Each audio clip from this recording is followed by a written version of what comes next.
दर्शकों, नवरात्रों के तीसरे दिवस की आप सबको हार्दिक शुभकामनाएं। जैसा कि आप जानते हैं कि हम अपने कार्यक्रम में माँ के 9 स्वरूपों के बारे में विस्तृत जानकारी प्राप्त करते हैं विख्यात पंडित ओम प्रकाश बृजवासी जी से। नमस्कार पंडित जी। नमस्कार पंडित जी, आपका बहुत बहुत स्वागत है हमारे कार्यक्रम में। आज नवरात्रों का तीसरा दिवस है, तो पंडित जी आज माँ के किस स्वरूप की पूजा की जाती है? प्रथम शैलपुत्री च द्वितीय ब्रह्मचारिणी तृतीय चंद्रघंटेति।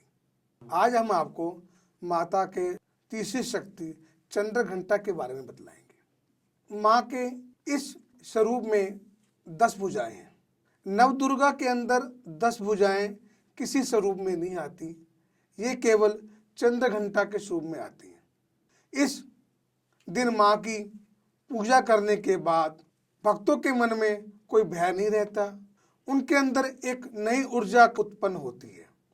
इस दिन पूजा करने के लिए पहले की भांति सुबह उठकर माँ का ध्यान करें, स्नान करने के बाद माँ की पूजा करें, गणेश जी की पूजा करें, उसके बाद माँ की जोत जगाएं। अगर हो सके तो कपूर की जोत जगानी चाहिए। नवरात्रों में कपूर अति उत्तम माना गया है। इस दिन जो कंजक की उम्र है वो 4 साल होनी चाहिए। 3 कंजकाओं को घर में बुलाए और इन कंजका का नाम है कल्याणी। उनकी पूजा करने के बाद उन कंजकों को भोजन कराने के बाद उनसे आशीर्वाद ले।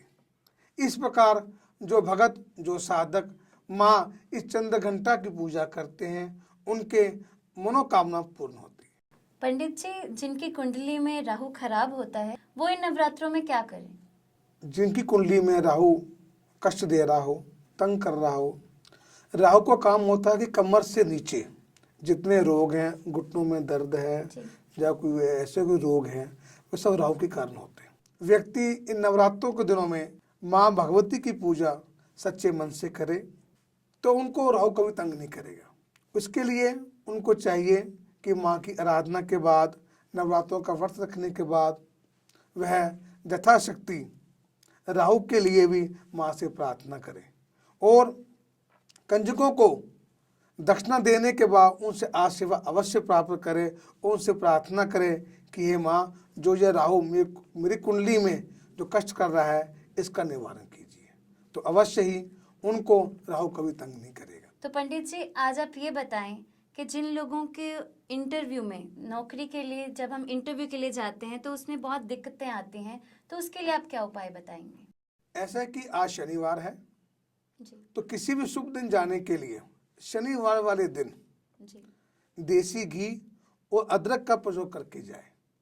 खास तौर पर अगर इंटरव्यू हो जी तो 2 किलो हरे मटर के दाने, हरे मटर जी किसी धार्मिक स्थान पर देने के बाद अगर वो इंटरव्यू में जाएगा तो निश्चय ही उसको सफलता की प्राप्ति होगी। धन्यवाद पंडित जी। दर्शकों, उम्मीद है कि आपको ये उपाय जीवन में सुख समृद्धि देंगे। अगले एपिसोड में फिर आपसे मुखातिब होंगे, तब तक के लिए धन्यवाद।